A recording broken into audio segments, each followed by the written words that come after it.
అధ్యాయము 4వ వచనం. అలసిన వాణిని మాటల చేత ఊరడించు జ్ఞానము నాకు కలుగునట్లు శిష్యునికి తగిన నోరు యెహోవా నాకు దయచేసి ఉన్నాడు.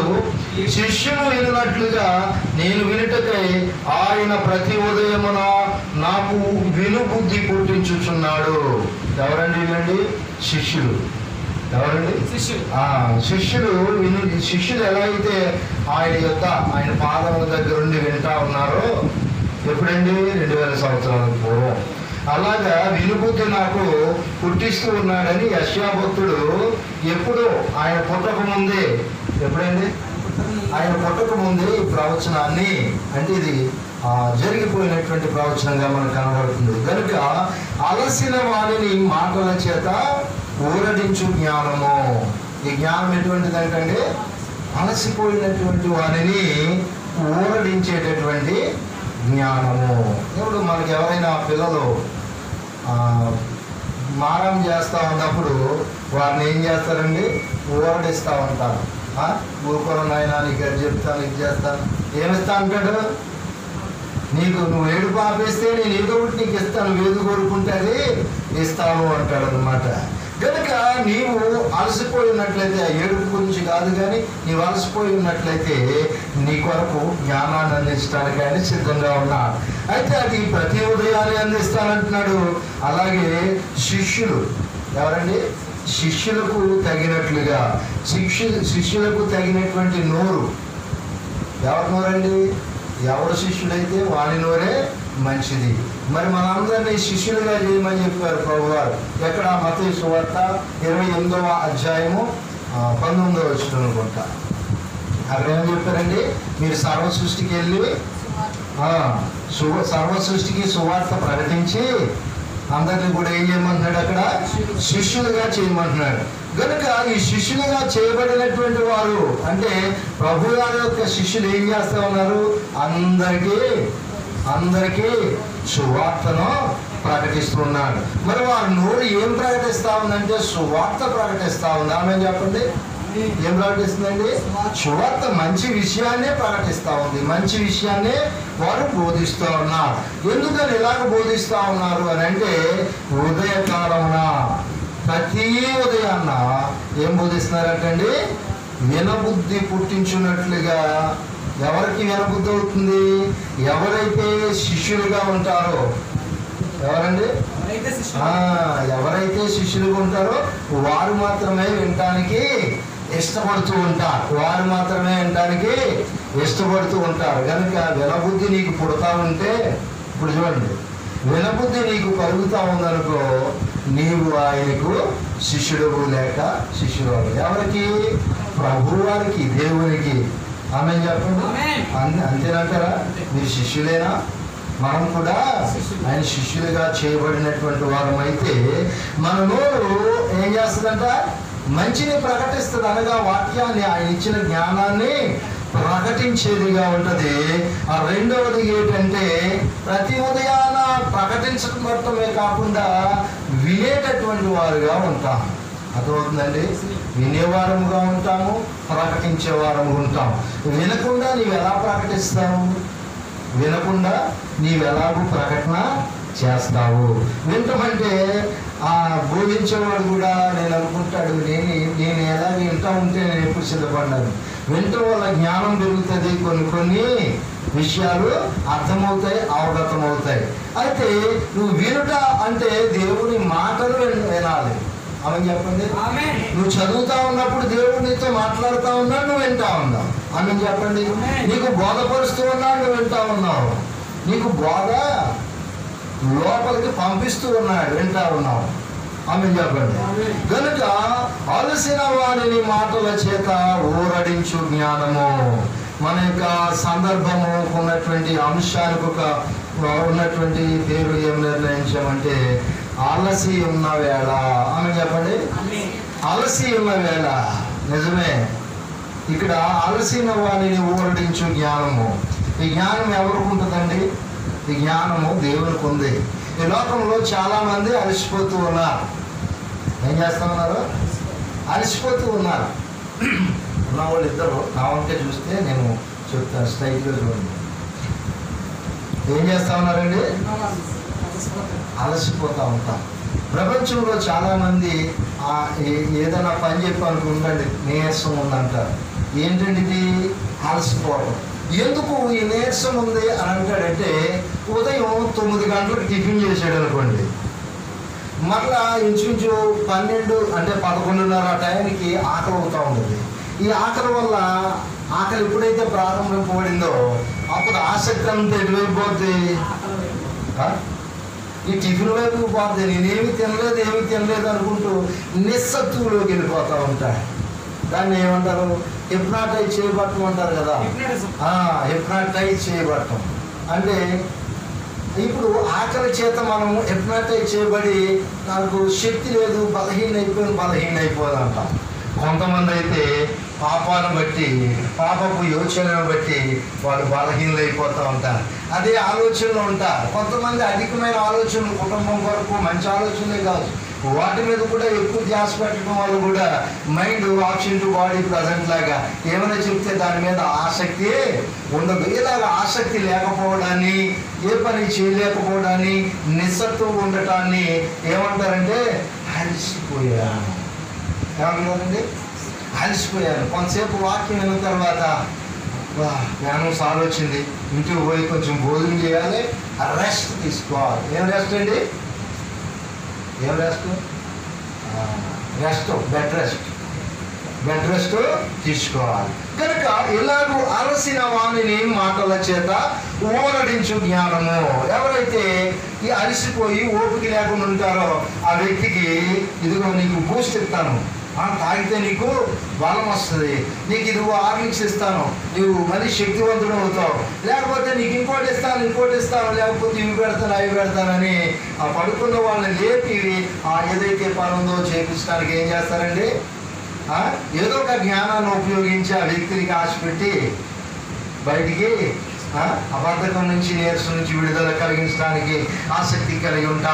కనుక నీవు కూడా ఈ లోకంలో పాపము చేత, శోధన చేత, క్రోధము చేత, హృదయపు ఆలోచన చేత, మదము చేత, లోకంలో ఉన్న అన్నిటి చేత నీవు అలసిపోయి ఉన్నావు. అవన్నీ నీ మీద దాడి చేస్తూ ఉన్నాయి.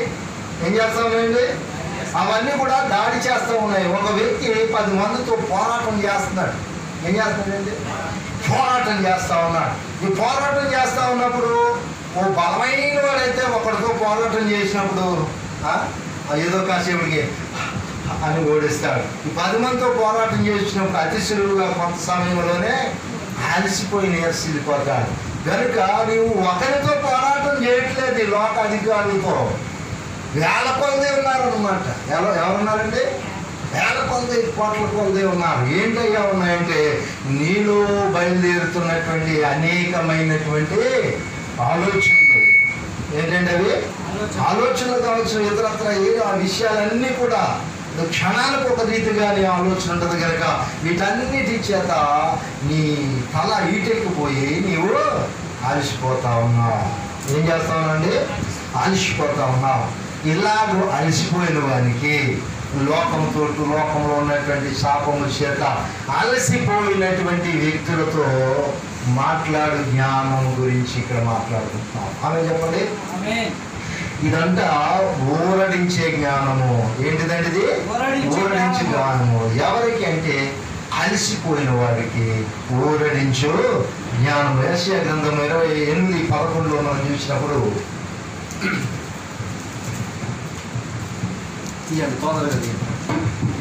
నిజమే అలసి ఉన్న వానికి నెమ్మది కలుగు చేయుడి.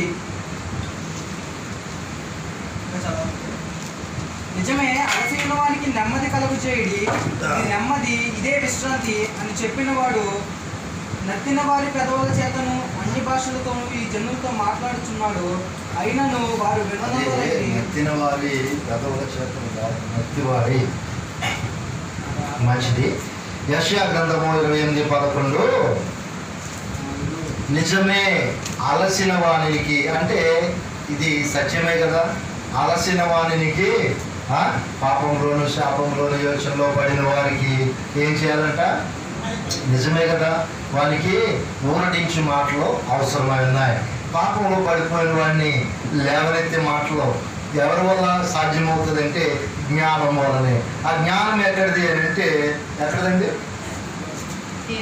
పైనుంచి వచ్చి జ్ఞానము, దేవుని యొక్క జ్ఞానము, అది వాక్యమై ఉన్నది. అది ప్రభు అన్నాడు. ప్రభు మనతోనే ఉన్నాడు, ఇప్పుడు మనతో మాట్లాడుతున్నటువంటి జ్ఞానము. నిజమే, అలసిన వారికి నెమ్మది కలుగజేయడి, ఇదే నెమ్మది, ఇదే విశ్రాంతి. ఏదంటండి?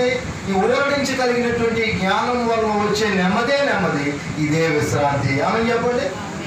ఇదే విశ్రాంతి అని చెప్పిన వాడు, అని చెప్పినటువంటి వాడు ఏంటంటే అంటున్నాడు, నత్తివారి పెదవుల చేతను అన్య భాషలతోనూ జనులతో మాట్లాడుచున్నాడు. ఈ ఓడించే జ్ఞానము పైనుంచి వచ్చింది కనుక ఈ పైవాడు మనతో మాట్లాడుతూ ఉన్నాడు. అదే మనకి విశ్రాంతి, అదే మనకి నెమ్మది. ఈ నెమ్మది విశ్రాంతి ఏం చేస్తాయండి? ఊరడిస్తాయి.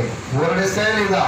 నెమ్మది విశ్రాంతి ఉంటే అక్కడ ఊరడింపు కలిగి ఉంటాడు, నెమ్మది కలిగి ఉంటాడు, అలసిపోకుండా ఉంటాడు, హుషారుగా ఉంటాడన్నమాట.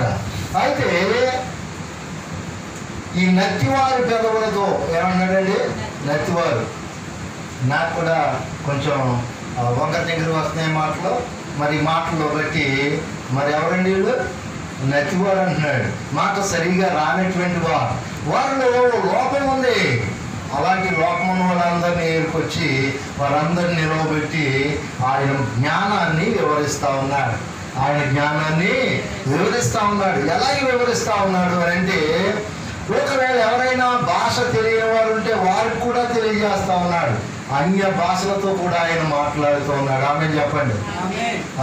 ఇప్పుడు ఒక వ్యక్తికి తెలుగువాడు ఉన్నాడు అనుకోండి, తెలుగువాడు ఇంగ్లీష్ మాట్లాడుతున్నాడు, హిందీ మాట్లాడుతున్నాడు, మలయాళం మాట్లాడుతున్నాడు, తమిళం మాట్లాడుతున్నాడు. వాళ్ళు వచ్చి ఇక్కడ, వీళ్ళు వచ్చి అక్కడ, ఫార్నర్స్ ఇక్కడ, ఇక్కడి నుంచి అక్కడ.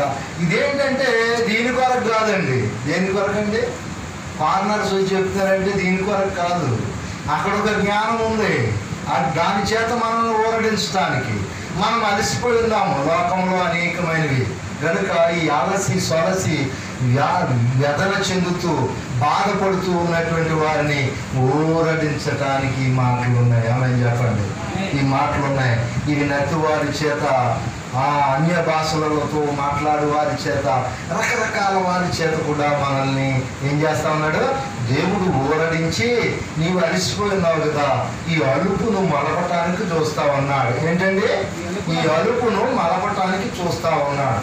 మనము అలసిపోకుండా ఉండాలని ఆయన ఆశపడతా ఉన్నాడు. మరి నీవు ఎలాగో అలసిపోతున్నావని కొన్ని విషయాలను మనం జ్ఞాపకం చేసి వాక్యాన్ని ముగించుకుందాం. మనము ఎక్కువగా దేని వల్ల అలసిపోతూ ఉంటామంటే, శరీరపరంగా మనం చూసినప్పుడు ఆహారం లేకపోతే అలసిపోతాం.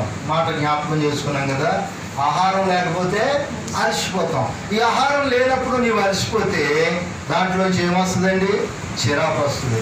ఆ బాగా ఆకలి ఉన్నవాడిని ఎలా బోనా అన్నాం అనుకోండి, అంటాడు ఇంకా ఇప్పుడేం మాడో తెలియదు అంటాడు. అంటాడండి ఎందుకు వస్తుంది? శాంతపరుడే, మంచోడే, అదేంటి సడన్గా అలా ఉన్నాడు అంటే, సరే కడుపు కాలిపోతుంది, ఆకలి అవుతుంది, వాక్ చేస్తుంది, ఇప్పుడు ఏం మాట్లాడుతుంది, నాకు ఆకలి అవుతుంది, ఇప్పుడు తినడానికి ఏమీ లేదంటే ఆహారం వలన మనిషిలో ఏమొస్తుంది? అలసత్వానికి గురి అవుతాడు. అంటే టోటల్గా మనిషి అలసిపోయి ఉన్నట్టు అన్నమాట. మాటను మనం చూద్దాం. ఆదికాండము 25వ అధ్యాయము 30వ వచనంలో ఇలా రాయబడి ఉంది. ఆదికాండము 25వ అధ్యాయము 30వ వచనంలో అక్కడ నేను అలసి ఉన్నాను ఏమంటున్నాడండి? యాసావు యాకోబుతో అంటా ఉన్నాడు. యాసావు యాకోబుతో చెబుతున్నటువంటి మాట, నేను అలసి ఉన్నాను. ఆ ఎర్రగాయలో వండుకొని తిన్నావు కదా, అది నాకు కొంచెం పెట్టు, అది నాకు కొంచెం పెట్టు అని చెప్తా ఉన్నాడు. ఈ కథ మనకు తెలుసు, ఈ యొక్క సందర్భం మనకు తెలుసు కనుక దీని గురించి ఎక్కువ మాట్లాడటం కాదు. కానీ అప్పుడు ఏమంటా ఉన్నాడండి? నాకు కొంచెం పెట్టు అనే ముందు నేను అలసి ఉన్నాను అంటున్నాడు. ఈ అలసి ఉన్నాను అది నాకు పెట్టు అన్నాడంటే ఆహారం లేక అలసి ఉన్నాడని అర్థమవుతా ఉందా లేదండి? ఏమవుతుందండి?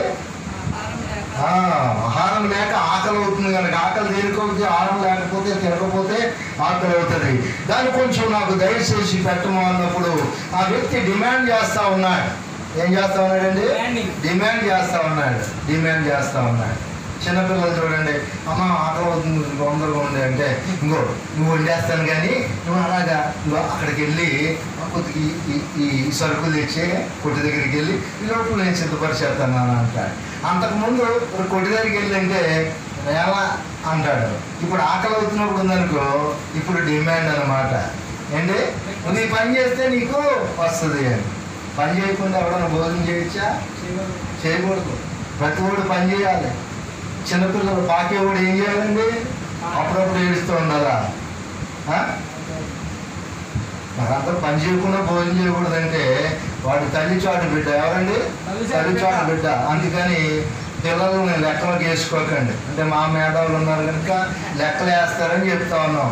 పిల్లలు కాదండి, కొంచెం ఊహ పెరిగే కొలది కూడా వాడు చేయవలసిన పని ఏంటంటే వాడి కాలకృత్యాలు వాడు తీర్చుకోవడం, వాడికి ఉన్నటువంటి చదువు, ఇలాంటి పనులు ఉంటాయి కదా, అవన్నీ తీర్చుకుంటూ ఉండాలి. అర్థమవుతుందండి? ఎవరి పని వాళ్ళు చేసుకుంటూ ఉండాలి. కనుక మనం గమనించినప్పుడు అలసిపోతున్నటువంటి సమయంలో ఆహారము అవసరం అవుతూ ఉండదు కనుక పని చేయకుండా ఎవరో ఫుడ్ తినకూడదు. ఈసారి ఈ ఫ్రీగా ఫుడ్ అడిగినప్పుడు ఏమడుగుతున్నాడండి? నాకు ఆహారం కావాలని పెట్టు అంటే వాడేమో కష్టపడి వండుకుంటా ఉన్నాడు. ఎవరు? యాకోబు. ఈ వండుకున్నప్పుడు వచ్చి అది నాకు పెట్టి నేను అలసిపోయి ఉన్నాను అని అంటున్నాడు. బయటికి వెళ్ళి వచ్చాడు, బాబు ఎక్కడో కష్టానికి వెళ్ళి వచ్చాడు. అలసిపోయినానంటే నేనెవరు? నీ దగ్గర ఒకటి ఉంది. ఏంటిదయ్యాడంటే నీ ఆధిపత్యం అదే జాస్తత్వం నాకు ఇచ్చే అన్నాడు. అదేం జాస్తత్వం తీసేసుకో అని దేవుని యొక్క ఆజ్ఞను ప్రథముడిగా పుట్టిస్తే అధముడిగా అయిపోయాడు అనమాట. ఆమె చెప్పండి. కనుక అలాగే అయిపోయినటువంటి వాడిగా కనబడుతున్నాడు. ఎవరండి? ఏశావు. అంటే ఇక్కడ ఆహారము నిమిత్తము అలసిపోయి ఉన్నప్పుడు ఏం చేస్తామో తెలియదు. అంటే అక్కడ దేవుడు ఇచ్చినటువంటి జ్యేష్ఠత్వాన్ని విడిచిపెట్టేటంతటి ఆలోచన వచ్చేసింది. అంటే దేవుడు నువ్వు మొదటివాడిగా ఉండంటే నేను రెండవడిగా ఉంటానని దేవుని యొక్క ఆజ్ఞను తిరస్కరించాడు. దేవుడు ముందుగా పుట్టించాడు కదండి, ముందువాడిగానే ఉండాలి. కాదు నేను రెండోవాడిగా ఉంటాను, ముందువాడిగా ఉంటాను, ఉండు, నేను చిన్నవాడిగా ఉంటాను, నువ్వు పెద్దవాడిగా ఉండు అని చెప్పేసి దేవుని యొక్క ఆజ్ఞను తిరస్కరించి అక్కడ పాపానికి ఒడిగట్టినట్టుగా జ్యేష్ఠత్వాన్ని అమ్ముకున్నట్లుగా తిండి కొరకు పాటుపడి మనకు కనబడుతుంది. కనుక ఆహారం లేకపోతే అలసిపోతావు. ఈ అలసిపోయిన దాని మీద నీవు పాపానికి ఒడిగట్టే లక్షణాలు చాలా ఉంటాయి. ఆమె చెప్పండి. ఈ ఆహారం ఆకలికి దొంగతనం చేసేవాళ్ళు ఉంటారా లేదా? ఇవన్నీ మనకి తెలుసున్న విషయాలే కనుక వాటిని పరిశీలన చేసుకోండి. యెషయా గ్రంథము 4వ అధ్యాయం. యెషయా గ్రంథము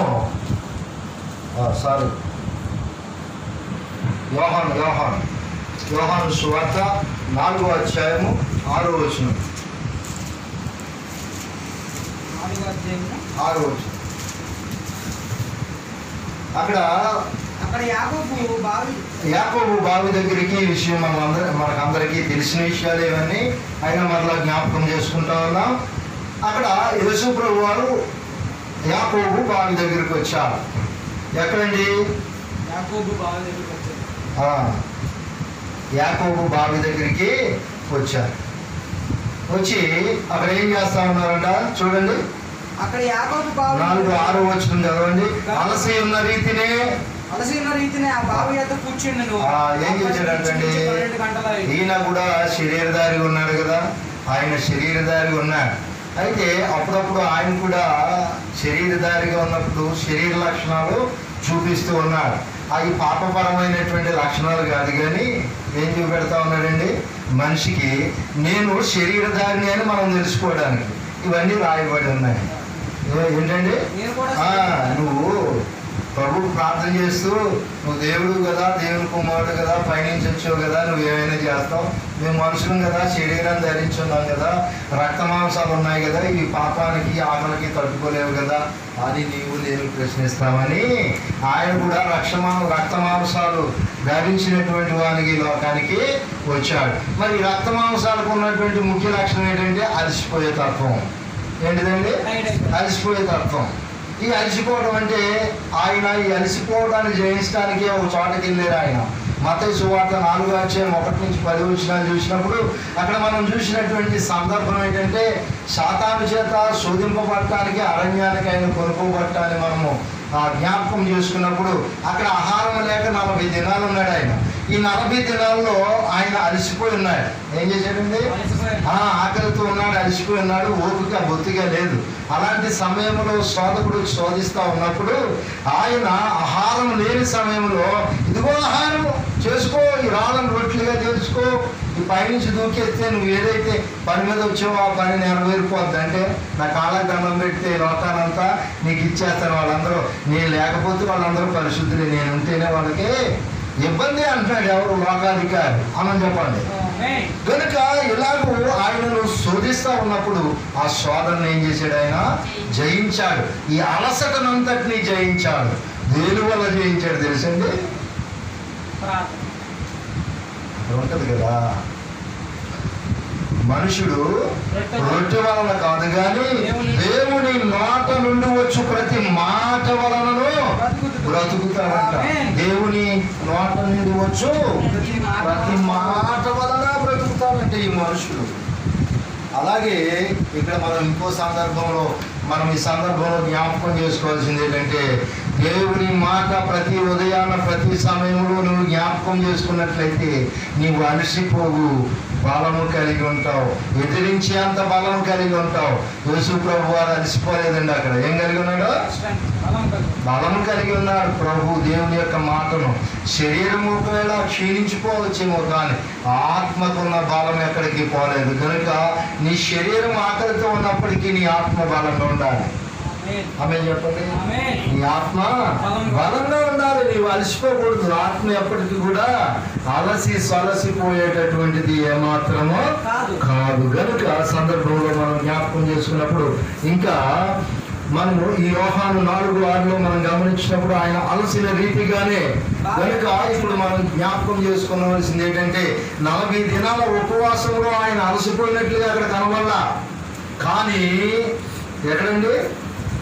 నడిచి వస్తా ఉన్నప్పుడు అలసిపోయాడు అని రాయబడింది.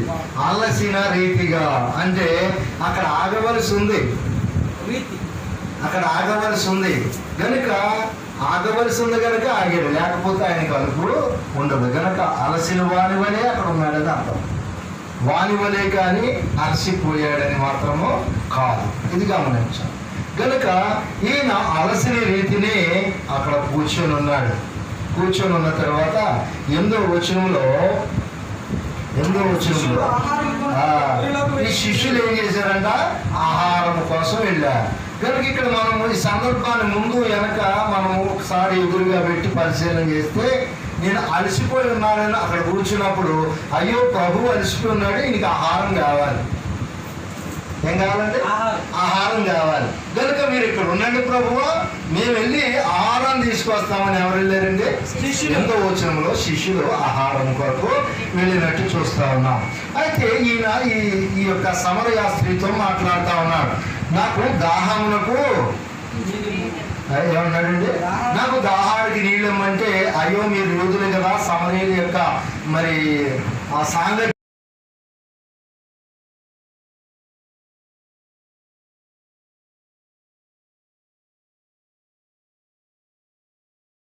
నీకుండదు అని చెప్తున్నాడు. అంటే దాహము లేని చోట నీవు ఉంటావు, ఆకలి లేని చోట నీవు ఉంటావు అని ప్రభువారు చెబుతా ఉన్నారు. అయితే ఈ విషయాన్ని ఇంకా ముందుకు మనం చూసినప్పుడు 32వ వచనంలో 33 కూడా చదవండి. 32 అందుకు ఆయన భుజించుటకు మీకు తెలియని ఆహారం నాకు 31, 32, బోధకుడా భోజనం చేయమని ఆయన వేడుకొనిరి. ఏమంటున్నారంట? ఇప్పుడు ఈవిడితో మాట్లాడాడు, సమరయ స్త్రీతో మాట్లాడిన తర్వాత ఆవిడ ఉండండి ఈ విషయాన్ని మా ఊరు వాళ్ళకి చెప్పి ఊరు వాళ్ళని తీసుకొస్తానని ఈమె ఊరిలో సువార్త చేయడానికి వెళ్ళిపోయింది. ఏం చెప్పిందండి? ఈ సువార్త చేయడానికి వెళ్ళిపోయినప్పుడు ఒకరొకరుగా వస్తా ఉన్నారు. ముందు ఊరు మొగదల్లో ఉన్న ఒక ఆయనకి చెప్పింది. ఆయన గబగబా వచ్చేస్తా ఉన్నాడు. రావటం ప్రారంభించారు. వస్తారని తెలుసు కాబట్టి చూస్తా ఉన్నాడు. జాగ్రత్తగా గమనించండి. ఆయన అలసిపోయి ఉన్నాడు. అలసిన రీతిగానే అక్కడ కూర్చున్నాడు. ఈ శిష్యులేమో భోజనం తేడానికని వెళ్ళారు. ఈయనేమో ఈ స్త్రీతో మాట్లాడాడు. ఈ స్త్రీ వెళ్ళి ఊరిలో సువార్త ప్రకటించింది. అందులో మొట్టమొదటి వాడు ముందు వచ్చాడు, తర్వాత వస్తా ఉన్నాడు. అలా ఒక్కొక్కరే వస్తా ఉన్నారు. ఈ వస్తూ ఉన్నటువంటి సందర్భంలో శిష్యులు వచ్చారు. శిష్యులు వచ్చి, అయ్యా ఇదిగో భోజనం తినండి అంటున్నారు. ఏమంటున్నారండి? ఇదిగో భోజనం తినండి అంటున్నారు. ఎందుకంటే నేను అలిసాను అని చెప్తా ఉన్నాడు కదా, అలసిపోయి కూర్చున్నాడు కదా, ఈయనకి ఆహారం అవసరమని. అప్పుడు ప్రభు అంటా ఉన్నారు. 32వ వచనం చదవండి. భుజించుటకు మీకు తెలియని ఆహారం భుజించుటకు, అందుకు ఆయన ఏమంటా ఉన్నాడంటే, నువ్వు భోజనం చేయన్నప్పుడు భుజించుటకు మీకు తెలియని ఆహారము నాకున్నదని వారితో చెప్పగా. ఈ అమాయకులు ఏం చేస్తా ఉన్నారంట, అలాగని చెప్పినప్పుడు ఈయన ఎవరికో భోజనం ఈయనకి తెచ్చిపెట్టినట్టుకున్నారు, ఈయనకి ఆకలి తీరిపోయింది, ఇప్పుడు మనమే చేయాలని బహుశా వాళ్ళు కూడా అలాగ ఆలోచించుకొని ఉంటారు. అయితే ఇక్కడ భుజించుటకు మీకు తెలియని ఆహారము నాకున్నదని వారితో చెప్పగా. ఈ సందర్భాన్ని మనం ముందు వెనక జాగ్రత్తగా పరిశీలన చేసినప్పుడు ఆయన ఆకలి కొనిన వాని వలె అక్కడ కూర్చున్నాడు. ఆమె చెప్పండి. మొట్టమొదట ఆకలి కొనిన వానిగా కూర్చున్నాడు. అలసిపోయి ఉన్నాడు కనుక ఆకలి కొన్నాడు అనుకుని శిష్యులు భోజనానికి వెళ్ళారు. అక్కడికి వచ్చినటువంటి సమరయ స్త్రీతో మాట్లాడిన తర్వాత సమరయ స్త్రీ సువార్త ప్రకటించడానికి వెళ్ళింది. ఆ వెళ్ళినప్పుడు అక్కడ చెప్పబడినటువంటి వారందరూ కూడా వస్తా ఉన్నారు. ఇప్పుడు మీకు తెలియని ఆహారము నాకుంది అని ఎదురుగా వస్తూ ఉన్నటువంటి వారిని మనసులో పెట్టుకొని మాట్లాడుతూ ఉన్నారు. ఆయనకున్నటువంటి ఆకలి ఏంటో ఇప్పుడు చెప్పండి. ఆయనకున్న ఆహారం ఏంటంట, వచ్చి వారికి సువార్త ప్రకటించడమే. ఆమె చెప్పండి.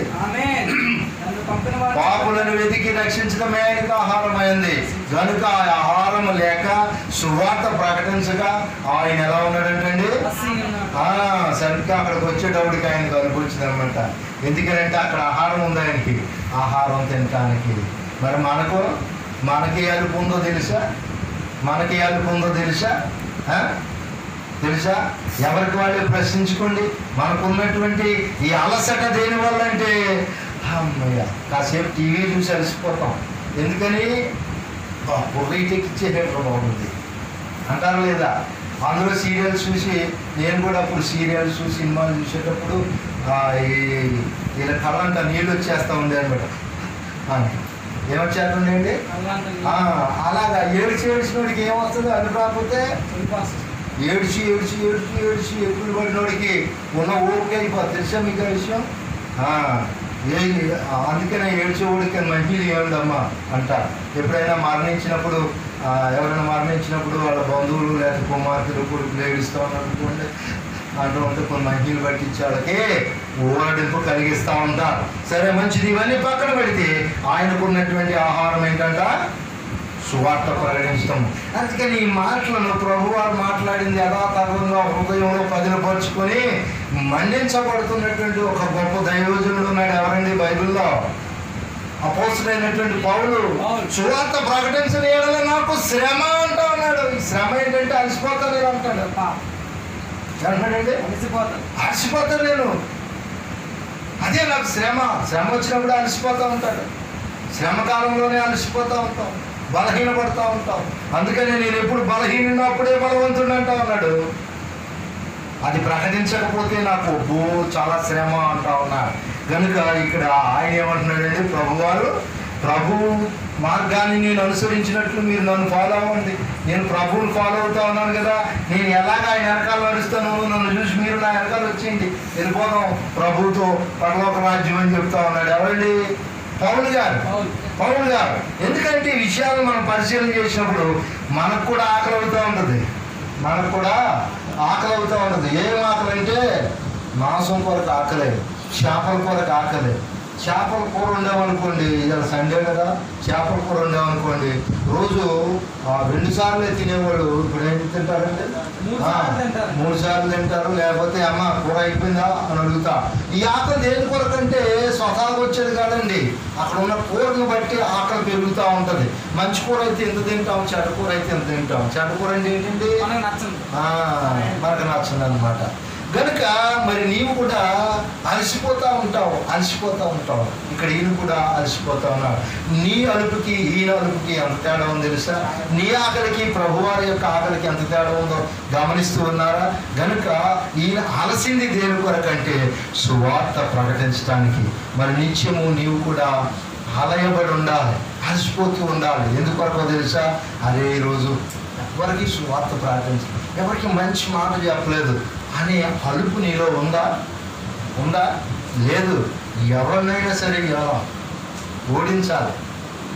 కొంతమంది ఆ పాట బాగా పాడతాడు కానీ నేను బాగా పాడాలని అనిపించుకోవాలనే కొంత విధానం ఉంది. పక్కోడి మీద గెలవటానికి కాదండి నువ్వు పాడేది. ఎక్కడో ఉన్నటువంటి వాడు ఆకర్షింపబడి నడిపింపబడటానికి పాడాలి తప్ప నువ్వు ఎదుటివాడిని పక్కుని ఓడించి ఆడికంటే నేను బాగా పాడాను అనిపించుకోవాలి అని కాలు ఎగరేసుకోవడానికి మాత్రము కాదు. కనుక అలాగుంటే నువ్వు నిజంగా మరి ఎక్కడికి వెళ్ళిపోతూ ఉంటావు. కనుక ఇలాగూ ఆయన ఆహారం అంటే ఆకలి కొని ఉన్నాను అని అంటున్నాడు కదా. ఆయన ఎవరండి? ఆకలి కొని ఉన్నాడు. ఆయన ఆకలి సువార్త ప్రకటించడం లేక నీతిని సంపాదించుకోవటము ఆయన ఆకలి అయి ఉన్నది. కనుక ఆహారం లేకపోతే నువ్వు బలహీనపడతావు. శరీర ఆహారం లేనప్పుడు శరీరం బలహీనపడుతుంది.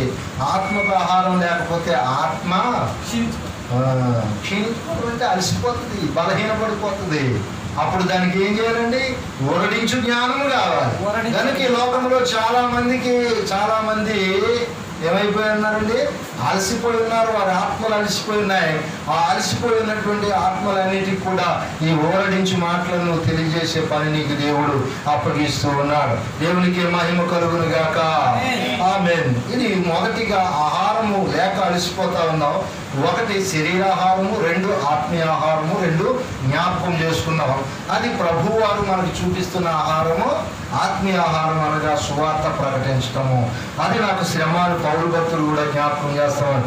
రెండవదిగా దేని వల్ల నువ్వు అలసిపోతా ఉన్నావు? ఆహారం లేక అలసిపోతూ ఉన్నావు. ఇంకా రెండవదిగా దేని వల్ల? ఆలోచనల వల్ల. ఏంటి చెప్పండి? ఎక్కువ థింకింగ్ మైండ్ అంటారు. వాడు ఎక్కువగా ఆలోచించి అని శ్వాస వచ్చినట్టు మా తలపోటు వచ్చేస్తుంది అంటాడు. దేనికి వచ్చేస్తుంది? అమ్మో తలపోటు వచ్చేస్తుంది. డాక్టర్ దగ్గరికి వెళ్తే ఏం చెప్తాడు? మీరు ఎక్కువగా ఆలోచించొద్దు, పీస్ఫుల్గా ఉండండి, బెడ్ రెస్ట్ తీసుకోండి అంటారు. అర్థమవుతుందండి? పీస్ఫుల్గా ఉండండి, బెడ్ రెస్ట్. ఎక్కడ ఉంటుంది పీస్ఫుల్నెస్? అక్కడ ఉంటుంది. మంచిది. కనుక నువ్వు అక్కడికి వెళ్ళకముందే నీవు ఈ ఆలోచనలకు బ్రేక్ వేయాలంటే, ఆలోచనలు అలసట నుంచి విడుదల పొందాలంటే వాక్య జ్ఞానం కావాలి. అదే మొట్టమొదటిలో మనకి చెప్తా ఉన్నాడు, ఊరడించు జ్ఞానం నీకు అవసరమై ఉంది. అయితే ఆలోచన యెషయా గ్రంథము 47:13 నీ విస్తారమైన యోచనల వలన నీవు అలసి ఉన్నావు. చెప్పండి. ఆలోచన వల్ల అలసిపోవడం ఏంటంటే, చూడండి, ఆలోచన వల్ల అలసిపోవడం ఏంటంటే విస్తారమైన ఆలోచనలు. అడుగు తీస్తే, అడుగు పెడితే, అడుగు చూస్తే, అటు చూస్తే, ఇటు చూస్తే, ఎటు చూస్తే, ఎటు వెళ్తే అటు వెళ్తే, ఎక్కడికి వెళ్ళినా కానీ ఆలోచన. ఇంకోటి తెలుసండి, అది రోకల బండని ఎలాంటి వాడు ప్రశ్న వేసాడంట. రోకల బండ అంటే తెలుసండి, ఇంత బారు ఉంటుంది, పెద్ద రోకల బండ. దానికి చాలా కాళ్ళు ఉంటాయి. ఎన్ని ఉంటాయండి? చాలా కాళ్ళు ఉంటాయి. దాని దగ్గరకు వచ్చి రోకల బండ నువ్వు బాగా పరిగెడుతున్నావు, కానీ అన్ని కాళ్ళు మెయింటైన్ చేయటం అబ్బా నేను 2 కాళ్ళతోటే నడప, నాకు కొంచెం ఏ కాలు ముందా వెనక అని తచ్చాడుతా ఉన్నావు. మరి నువ్వు ఇన్ని కాళ్ళు నువ్వు ఏ కాలు ముందేస్తావు అని అడిగాడంట ఇలాంటి ప్రబుద్ధుడు. ఇప్పుడు ఈ రోకల బండి ఏం చేసిందంట, అవును నేను ఏ కాలు ముందేస్తాను, ఈ కాలునా అని దానికి ఉన్న అన్ని కాళ్ళు కలిపి చూస్తూ ఉంది. ఇప్పుడు కన్ఫ్యూజ్ వచ్చిందనమాట. ఇప్పుడు నీకంటే 2 కాళ్ళు ఉన్నాయి కనుక లెఫ్టో రైటో అనుకుంటూ వెళ్ళిపోతూ ఉంటా. మరి అన్ని కాళ్ళలో ఏది లెఫ్టో, ఏది రైటో, ఏది ముందో, ఏది వెనకో అర్థం కాక అదేం చేసిందంట, మొత్తానికి నాటడం మర్చిపోయిందంట. నీ అధికమైన ఆలోచనలు కూడా అలాగే ఉంటాయి. చెప్పండి, నీ అధికమైన ఆలోచనలు కూడా అలాగే ఉంటాయి. స్తబ్దత వచ్చేస్తుంది. అలసిపోయినాడు ఏమైనా పని చేయగలదా? చేయలేడు. ఎక్కువ ఆలోచించేవాడు కూడా ఇప్పుడు ఏం చేయాలో బోధపడక అటు పోవాలా ఇటు పోవాలా, అక్కడే ఆగి ఎటు పోవాలని చూస్తా ఉన్నాడు. ఇప్పుడు ఎటు పోవాలో తెలియనోడికి ఒరే బాబు నువ్వు వెళ్ళవలసింది ఇటు అని చెప్పేవాడు ఒకడు వచ్చాడు అనుకోండి, వాడికి ఎంత జ్ఞానమో తెలుసా? జ్ఞానం లేక ఇటు పోవాలో తెలియట్లేదు. ఇప్పుడు జ్ఞానం గలవాడు ఒకడు వచ్చి చెప్తా ఉన్నాడు నువ్వు ఇటు పో అని. అదే వాక్య జ్ఞానము చెబుతా ఉంది. నువ్వు అది ఆలోచిస్తున్నావు ఇది ఆలోచిస్తున్నావు, అవన్నీ కాదయ్యా నేను చెప్పే మాటిని ముందు అని ఊరడిస్తూ లాలించి దా ఇందుకు రా నాన్న అని ఇక్కడ కూర్చోబెట్టి వినిపిస్తా ఉన్నాడు. అదే చెప్తా ఉన్నాడు, నీ విస్తారమైన యోచనల వలన నీవు అలసి ఉన్నావు. నీ విస్తారమైన యోచనల వలన నీవు అలసి ఉన్నావు. చదవండి. జ్యోతిష్య నక్షత్ర సూచకులు ఎందుకు అలసిపోయి ఉన్నావు అంటే ఇక్కడ మాటకు అర్థం, ఎందుకు నువ్వు అలసిపోయి ఉన్నావంటే జ్యోతిష్యులు ఉంటారు కదా, భవిష్యత్తు జ్ఞానం ఎరిగినటువంటి వారు. ఫ్యూచర్. ఈ ఫ్యూచర్ అంటే చాలా మందికి చాలా ఇష్టం. ఫ్యూచర్లో నువ్వు ఏమవుతావంటే వీడికి ఇక్కడ ఓనామాలు రాకపోతే నేను కలెక్టర్నే అంటాడు. ఏమంటాడంటే ఏంటంటే కలెక్టరు డాక్టరు ఇంజనీరు అని సాధారణంగా పెద్ద ఉద్యోగాల్లో కనబడతా ఉంటాయి. ఈ మధ్యన ఇంజనీర్ అనేది అందరూ చదువుకుంటున్నారు కనుక అది కొంచెం డౌన్ అయింది. ఇప్పుడు కలెక్టరు డాక్టర్ అనే రెండు కనబడుతుంది.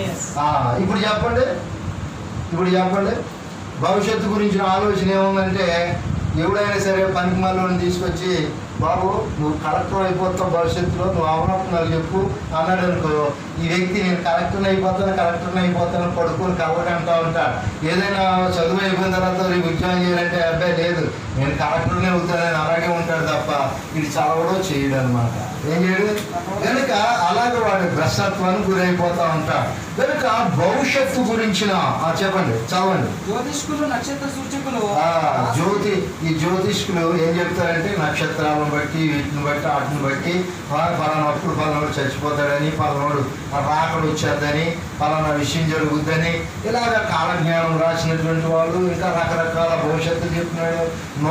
నోట్రస్ డామన్ అనేవాడు పలానా టైంలో పలానా సంవత్సరంలో పలానా తారీఖున పలానా వ్యక్తి చనిపోతాడు, అది ఇండియాలో వీడు చచ్చిపోతాడు, అమెరికాలో వాడు చచ్చిపోతాడు, ఇంకో చోట వీడు చచ్చిపోతాడు అని చెప్పాడు. ఆకాశంలో ఎగిరేవాళ్ళు ఉన్నారు, భూమి మీద పాకేవాళ్ళు ఉన్నారు, ఇలాగ రకరకాలైన విషయాలన్నీ కూడా చెప్తా ఉన్నాడు. అయితే ఇవన్నీ చెప్పింది సత్యమే, జరుగుతూ ఉన్నాయి, వాస్తవమే అనుకుందాం. వాళ్ళు చెప్పినవన్నీ నిజమే. కానీ నోడు చచ్చిపోతాడు అన్నప్పుడు వాడు చచ్చిపోతాడు కనుక వాడిని బ్రతికించే ఉపాయం ఇది అని చెప్పినోడు ఎవడని ఉన్నాడు. నీకు వచ్చే ఆపద ఇది అని చెప్పేవాడు ఉన్నాడు. కానీ నీ ఆపదని విడిపించబడాలి అని చెప్తే ఒకవేళ ఎవడని ఉన్నాడా? ఒకవేళ అలాగా నీకు పలానప్పుడు నువ్వు చచ్చిపోతావు అని చెప్పిన తర్వాత ఇలా చేస్తే తప్పించబడతావు అంటే ఆడు బ్రతికి ఆ రోజు దాటిపోయిన తర్వాత మూడో రోజున ఏమంటాడు తెలుసా? ఏదో చెప్పాడు కానీ నిజం కాదు, చచ్చిపోవాలని దేవుడు చంపేయాలని కూడా చంపేస్తాడు కదా, ఈ గురించి చెప్తే తప్పిపోయావా, ఈ పని చేస్తే తప్పిపోయావా. అది చూసారా? జరిగి అయితే అయినోడి మాట లేకపోతే కానివాడి మాట అన్నట్టుగా అవుతా ఉండదు అనమాట. కనుక వీటి వల్ల నీకేమైనా ఉపయోగం ఉందా? ఈ మాటలు ఎందుకు చెప్తున్నావా నువ్వు అలసిపోయినోడి గురించి చెప్తూ భవిష్యత్తులోకి ఎందుకు వెళ్ళావు అని నీకు డౌట్ వచ్చిందా? చాలా మంది భవిష్యత్తు గురించి ఆలోచించి అలసిపోతారు. రేపు ఏం జరుగుతుందో, రేపు అప్పులు వస్తాయంటే ఇవాళ నుంచి ఏడుపు మొదలు పెడతా ఉంటా. అప్పు కడతాడు, డబ్బు లేక ఏమంటాడో తండ్రి ఇక్కడి నుంచే మొదలెట్టేస్తా ఉంటారు. ఇప్పుడు వీడికి ఏడుపు ఎక్కువైపోయి, ఆలోచన ఎక్కువైపోయి, మైండ్ బ్లాక్ అయిపోయి, ప్రార్థన సరిగా రాదు, వాక్యం చదవలేడు, మనుషులతో మాట్లాడలేడు, ఎవరైనా మాట్లాడితే కోపం అసూయ అన్నట్టు ఉంటుంది అనమాట. అర్థమవుతుందండి? కనుక ఇంకా మనం గమనించినప్పుడు కనుక మీరు చెప్పినవన్నీ కూడా ఏమీ నెరవేరలేదు. కనుక నీవు ఆలోచించుకుని ఏమైనా చేయగలవా? చూద్దాం. రోమీయులకు రాసిన పత్రిక 13:14 యేసుక్రీస్తును ధరించుకున్న వారై శరీరాచలను నెరవేర్చుకున్నట్టుకు శరీరం విషయమే ఆలోచన చేసుకోనగలి. అయితే ఇవన్నీ భవిష్యత్తులన్నీ కూడా జరగట్లేదు. ఒకవేళ జరిగినాయి అనుకోండి, వాటిని ఆపేవాడు లేడు, కనుక వాటన్నిటి విషయం పక్కన పెట్టి మీరేం చేయాలని చెప్తా ఉన్నాడు, మనం ఏం చేయాలని చెప్తా ఉన్నాడంటే యేసుక్రీస్తుని ధరించుకున్న వారే శరీర ఇచ్చలను నెరవేర్చుకుంటకు ఏం చేయాలంటే శరీరం విషయమై ఆలోచన చేయొద్దు అని చెప్తా ఉన్నాడు. కనుక ఈ శరీరం అలసిపోయేది కదండి, ఆహారం లేకపోతే అలసిపోతుంది. దీనికి ఆహారం పెడితే దీనికి శరీరానికి అలుపు పోతుంది. అయితే ఆత్మకు ఆహారం మనము సంపాదించుకోవడానికి ప్రయాసపడాలి. అందుకనే వాక్యము చేత నీవు ఆదరింపబడాలి. నీవు అలసిపోయి ఉన్న వారికి వాక్య జ్ఞానమే అదేం చేస్తుందండి, అలుపును తీర్చి నిన్ను శక్తిమంతులుగాను బలవంతులుగాను ఉంచుతాడు. కనుక వాక్యం ఎవరంటే యేసుక్రీస్తును ధరించుకునే వారమై శరీర ఇచ్చలను నెరవేర్చుకునే వారముగా కాక ఆ శరీర విషయంగా మనం ఆలోచన చేయొద్దు అని చెప్తా ఉన్నాడు. ఎందుకని ఎలాగ చేయొద్దు అన్నాడు శరీర విషయముగా అని మనము పరిశీలన చేసినప్పుడు మత్తయి సువార్త 6వ అధ్యాయము 27వ వచనము 31, 32, 34 వచనాలు చూడండి. 6:27 వ్యభిచారం చేయవద్దని చెప్పబడిన మాట మీరు విని ఉన్నారు కదా. నేను మీతో చెప్పినదేమనగా ఒక స్త్రీని మోహంతో చూసి ప్రతివాడు అప్పుడే తన హృదయం ఆమెతో వ్యభిచారం చేస్తున్నవాడు. 6వ అధ్యాయం అండి మత్తయి సువార్త. మత్తయి సువార్త 6.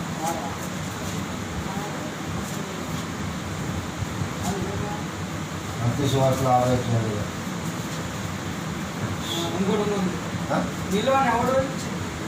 నీలోనెవడో చింతించడం వలన సరిగ్గా చదువు. మీలో నెవడు చింతించటం వలన తన ఎత్తు మూరడు ఎక్కువ చేసుకోగలడు. వస్త్రములను గురించి మీరు చింతింపనేలా? అడవి పువ్వులు ఎలాగూ ఎదుగుచున్నవో ఆలోచించుడి. అవి కష్టపడవు, వడకవు, అయినను తమ వైభవంతో కూడిన సొలొమోను సైతము వీటిలో ఒకదాని వలనను అలంకరింపబడలేదు అని చెప్తూ ఉన్నాడు. అలాగే 31 మనం చదివినప్పుడు చూడండి. కాబట్టి ఏమి తిందుమో ఏమి త్రాగుమో ఏమి ధరించుకుందామో అని చింతింపకుడి. అన్ని జనులు అంటే ప్రభువు ఎరగనటువంటి వాడు మాత్రమే వీటి గురించి చింతిస్తాడు. 32వ వచనం. 32. ఇవన్నీ మీకు కావాలని పరలోక తండ్రికి తెలియదు. ఇవన్నీ మనకు కావాలని పరలోక తండ్రికి తెలుసు కనుక మీరు రేపటి గురించిన చింత మీకు వద్దు అంటున్నాడు. కనుక భవిష్యత్తు గురించి నువ్వు ఆలోచిస్తూ ఉంటే రేపు మనకు కావాల్సిన వాటి గురించి నీవు ఆలోచన పెరిగిపోయి ఏం చేస్తూ ఉంటావురా, వాటి గురించి ఆలోచించి అలసిపోతూ ఉంటావు, నీరు గారిపోతూ ఉంటావు. ఏమరా అలా నీరు గారిపోయేటంటే ఏముందరా, ఎంత ఆలోచించినా భవిష్యత్తు కనపట్లేదు అంటాడు. ఏం కనపట్లేదండి? భవిష్యత్తు కనపట్లేదు అంటాడు. దేవుడు ఏం చెప్తా ఉన్నాడంటే భవిష్యత్తు గురించి నీకు ఆలోచించే పనే లేదు. నువ్వు ఆలోచించకు, భవిష్యత్తు గురించి ఆలోచించుకొని నీ తలను ఏమైనా ఒక ఎంట్రుకలు ఇంత పెంచగలవా, ఇంతనో తగ్గించగలవా, ఒక 3 పెరగగలవా, ఇంత తగ్గలవా అని ప్రశ్న వేస్తా ఉన్నాడు. కనుక పెరగటం తరగటం నీ చేతిలో ఎలాగో లేదు. అలాగే నీవు భవిష్యత్తును ఊహించుకొని నువ్వు సాధించేది ఏమీ లేదని ఈ ప్రభు యొక్క వాక్యము సెలవిస్తూ ఉంది. కనుక రేపటి గురించిన ఆలోచన కలిగి ఉన్నట్లయితే ఖచ్చితంగా నీవు ఏమవుతావండి, అలసిపోతావు. కనుక రేపటి భవిష్యత్తు గురించి ఆలోచనతో అలసిపోయి ఉన్నావా, లేక అనుదిన ఆహారం, శరీరానికి ఆహారం లేక, ఆత్మీయ ఆహారం లేక, ఆత్మక ఆహారం లేక నీవు అలసిపోయి ఉన్నావా? ఏదైనా సరే ప్రభువు సిద్ధంగా ఉన్నాడు నీకు వినిపించడానికి. ఎందుకనంటే ఉదయమున నీకు వినుబుద్ధి పుట్టిస్తా ఉన్నాడు ఆయన. నిన్ను శిష్యులుగా చేసుకుని నీకు బోధించడానికి ఆయన సిద్ధంగా ఉన్నాడు. అందుకని మొదటిగా మనము ఆలోచనల వలన ఆహారం లేక ఈ 2 విధాలుగా మనము అలసిపోతూ ఉన్నామనే మాటను మనం ధ్యానం చేస్తాం. 3వదిగా ప్రయాస. ఏంటిదండి? 3వది ఏంటంటే ప్రయాస. ఈ ప్రయాస వలన కూడా మనం ఏం చేస్తూ ఉంటామండి, అలసిపోతూ ఉంటాం. ఏంటయ్యా ఈ ప్రయాస అంటే ప్రసంగి గ్రంథము 6వ అధ్యాయం 7వ వచనం. ప్రసంగి గ్రంథము 6వ అధ్యాయం 7వ వచనం. త్వరగా తీయండి టైము. మనుషులు ప్రయాసమంతయు వారి నోటికే కదా, అయినను వారి మనస్సు సంతుష్టి ఉండదు. మనుషుల ప్రయాస అంతా దేని కొరకు అంటే వారి నోటి కొరకే, వారి నోటి కొరకే. ఇక్కడ అందరూ కడుపు కొరకు అంటారు. ఎందుకురా పని చేసేదంటే కడుపు కొరక అని చెప్తా ఉంటాం. మరి ఇక్కడేంటి నోటి కొరక అని రాశాడు? అమ్మో, ఇక్కడ నోటి కొరక అని రాశాడు. మనుషుల ప్రయాస దేని కొరకు అంటే నోటి కొరకు. ఇప్పుడు కడుపుకి అన్నం, ఆ శరీరానికి ఆహారం అవసరం కనుక శక్తి కోల్పోయినప్పుడు ఆహారాన్ని తింటే బాగుండదు అంటాం. ఈ ఆహారం తిన్నాక సెపరేట్గా మళ్ళీ ఏం కోరికలు వస్తాయండి? నాలుగుకి రుచి అవసరం. ఈ నాలుగు రుచిని కోరుకుంటుంది. మంచి స్వీటు కాకుండా మంచి స్వీట్, అందులో నెయ్యి ఈ ఖరీదైన స్వీట్ అంట. ఒకటి 20-30 రూపాయల స్వీట్ కూడా ఉంది. మరి 5 రూపాయలు ఎంతో మధ్యలో స్వీట్లు ఏంటంటే కొనుక్కోలేదు కనుక ఇలాగా ఈ నోటికి అనేక రకాలమైన రుచులు కావాలి. కనుక ఈ రుచి లేనప్పుడు ఇది ఏం చేస్తుందంట? నీరసగిలిపోతుంది, అలసిపోతూ ఉంటుంది. అదేంటో తెలుసా? నాలుగు అలసిపోవడం ఏంటో తెలుసా? నోరు అలసిపోవడం ఏంటో తెలుసా? చప్పగా అయిపోయింది నోరుకి అంటారు. ఏమైపోయిందండి? నాలుగు చప్పగా అయిపోయింది బాబు ఏమైనా తేడా తినడానికి. అప్పుడప్పుడు మా ఆవిడగారిని కూడా అడుగుతూ ఉంటాను, చప్పగా అయిపోయింది. ఇదంతా ఏంటంటే అది దానికి ఏం కావాలి? రుచి కావాలి, రుచి కావాలి. కనుక ఇక్కడ ఏమంటున్నాడు? దాని గురించి చెప్తున్నాడు. మనుషుల ప్రయాసంతో కూడా వారి నోటికే కదా ఆయనను వారి మనసు సంతృష్టి నందదు. ఎన్ని తిన్నా కానీ రుచికరమైన మనసు మాత్రము సంతృష్టి నందదు. ఎందుకంటే తల్లాక మాట తడబడిపోతుంది కొంతమందికి. ఇవ్వండి, సంతృష్టి నొందదు అని అంటే ఆ యొక్క నాలుకంట రుచి తీరిపోయింది. ఈ కళ్ళకు ఉన్నటువంటి ఆశ మాత్రము చావదు. కడుపు అంతా నిండిపోయింది. నాలుగు మాత్రం ఇంకా ఏదైనా తినాలి అనిపిస్తూ ఉంటుంది. చాలామంది చూడండి, ఏదైనా తినాలి, రుచి కోరుకుంటా ఉంటుంది. కనుక అది సంతృష్టి పొందదు. మనస్సు అంతా సంతృష్టి పొందదు. అన్నీ ఉన్న ఏదైనా తినచ్చు, కానీ ఈ మనసుకు మాత్రం తృప్తి అనేది ఉండదు. కనుక అలాగూ నేను నోటి కొరకే ఇవన్నీ ప్రయాసపడతా ఉంటా. అయితే ఈ ప్రయాసంతా ఎందుకు పడతా ఉన్నావో అది వ్యర్థము అంటాడు. యెషయా గ్రంథం 47:15 చూసినప్పుడు, నీవు ఎవరి కొరకు ప్రయాసపడి అలసితివో. ఇప్పుడు ఈ నోటి కొరకే కదండి, నోరు ద్వారా కడుపులోకి వెళ్తుంది. కడుపు కొరకు, నోటి కొరకు నువ్వు అనేక ప్రయాసాలు పడుతూ ఉంటావు. ఈ ప్రయాస ఎవరి కొరకు? నీ ప్రయాస ఎవరి కొరకు? ఎవరి కొరకు ప్రయాసపడి నువ్వు అలసిపోయావు అమ్మా, అలసిపోయావు బాబు అని ప్రశ్న వేస్తా ఉన్నాడు. నువ్వు ఎవరి కొరకు అలసిపోయావు?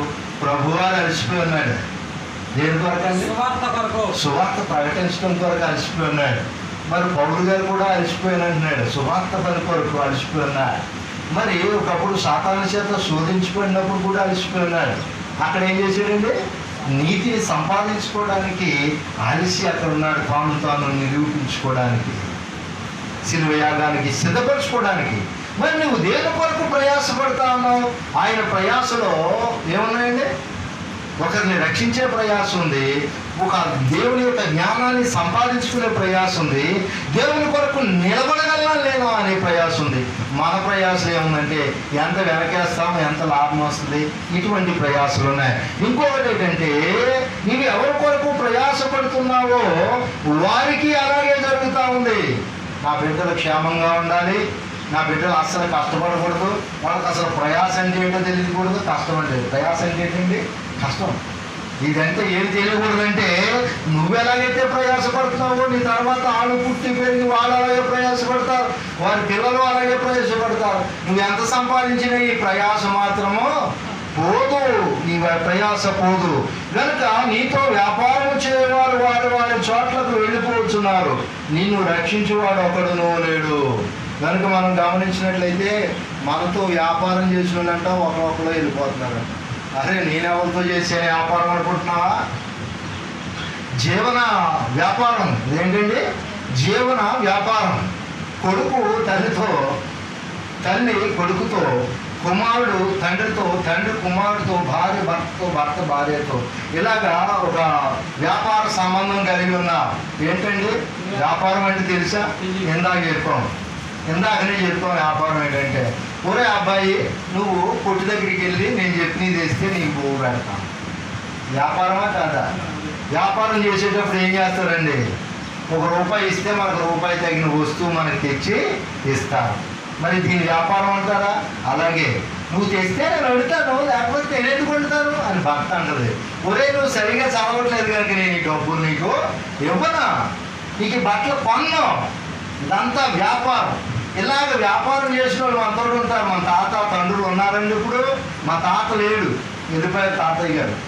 మా నాన్నగారు వెళ్ళిపోయారు, 2 సంవత్సరాలు అవుతుంది. నా పుట్టినరోజునే ఆయన ప్రభువులను నిద్రించారు. అమ్మ వెళ్ళిపోయారు. కనుక ఇలాగ ప్రతి ఒక్కరు కూడా మన ముందున్నటువంటి వారు మనతో, వారికి మనకి మధ్య ఉన్నటువంటి బంధం ఏంటంటే వ్యాపారం. అరే కొడుకులతో వ్యాపారం ఏంటని అనుకుంటున్నావా? కొడుకు బాగా పెద్దోడు అవుతాడు, ఆడు బాగా మంచి ఉద్యోగం చేస్తే ఆడు సంపాదించిన దాంట్లో లాస్ట్లో పోబెట్టినది కొంచెం అక్కడికి ఏంటంటే కాటికి లేదా శ్మశానానికి జాగ్రత్తగా తీసుకెళ్ళి ఆ మట్టిలో కూర్చో వరకు ఉంటాడు అయ్యా అని చెప్పి మనము ఆలోచన చేస్తాము. ఈ ఆలోచనలో ఏముంది? వ్యాపారం, వ్యాపకం ఉంది, వ్యాపారం ఉంది. కనుక నీతో వ్యాపారం చేసిన వాళ్ళు వీళ్ళందరూ కూడా కాలగర్భంలో కలిసిపోతూ ఉన్నారు. ఎక్కడికి వెళ్ళిపోయారండి? కలిసిపోయి ఉన్నారు, వాళ్ళు వెళ్ళిపోతూ ఉన్నారు. ఇక నిన్ను రక్షించడానికి ఎవరున్నారంటే వాళ్ళు వెళ్ళిపోయినట్టు నువ్వు కూడా వెళ్ళిపోవడానికి సిద్ధంగా ఉన్నావు. మరి నిన్ను రక్షించే వాళ్ళు ఎవరు? ఈ లోకంలో ఎవరైనా నీకు రక్షణ ఉందా? లేదు. ఈ శరీరానికి రక్షణ ఉందా? లేదు. మరి అటువంటిప్పుడు దీని కొరకు ఎందుకు ప్రయాసపడి నీవు అలసిపోతా ఉన్నావు? వీటి కొరకే కదా నీవు అలసిపోతా ఉన్నావు. కుమారుల కొరకు దాచి దాచి దాచి తిని తినక అలాగే పోగేస్తూ ఉంటావు. తినక శుష్కించిపోయి సన్నగా అయిపోతావు. వీళ్ళు బాగా టిప్ టాప్గా చక్కగా తిని టైల్ అయి కట్టుకొని అక్కడ చేసుకొని మంచి పర్సనాలిటీతో ఉంటారు. ఎక్కడికైనా ఎదురైతే వీళ్ళు ఎవర్రా అంటే అని దాటేసే స్థితిలో ఉన్నటువంటి కుమారులు కూడా ఉన్నారు. ఎందుకంటే ఒకప్పుడు యవనంలో ఉన్నప్పుడు బాగానే ఉన్నావు. ఈ పిల్లల కోసం ప్రయాసపడి నీకు ముఖం మీద ముడతలు వచ్చేసి నువ్వు సరిగా బట్ట కట్టుకోకుండా నీకేమో మంచి 2000 రూపాయల డ్రెస్లో నీకేమో 300 రూపాయలు చీర, 200 రూపాయలు చీర. ఈ చీరలతోటి నువ్వు వెళ్తా ఉంటే అది కూడా 1, 2, 3 ఉంటాయి. వాటిని చూసినప్పుడు ఈ తల్లి అని చెప్పుకోవడానికి ఇంట్రెస్ట్ లేని వాళ్ళు కూడా ఉంటారు అనమాట.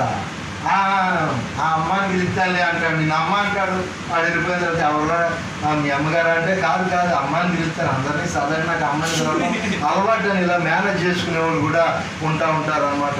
కనుక నువ్వు ప్రయాసపడుతున్న వారిని నీ విడిచి వెళ్ళిపోతున్నారు. వాళ్ళు రక్షిస్తారు అనుకున్నా వాళ్ళు వెళ్ళిపోతా ఉన్నా. ఇలాంటి ప్రయాస ద్వారా కానీ ఏమైపోతున్నావు? ఇప్పుడు అలసిపోతా ఉన్నావు. అప్పుడు కదా వాళ్ళు విడిచి వెళ్ళిపోయినప్పుడు అయ్యో కుమారుని పెంచారు, అంత ప్రేమగా ముద్దలు తెప్పించి పెంచారు. ఆడేమో పెళ్ళైన తర్వాత వెళ్ళిపోయి ఫోనన్నా చేయటమ్మా కత్తి కొడుకు అంటా ఉంటారు. ఏం చేయడంటే ఫోన్ ఎందుకు చేస్తాడు? నీతో ఉన్నటువంటి బిజినెస్ టైం అయిపోయింది.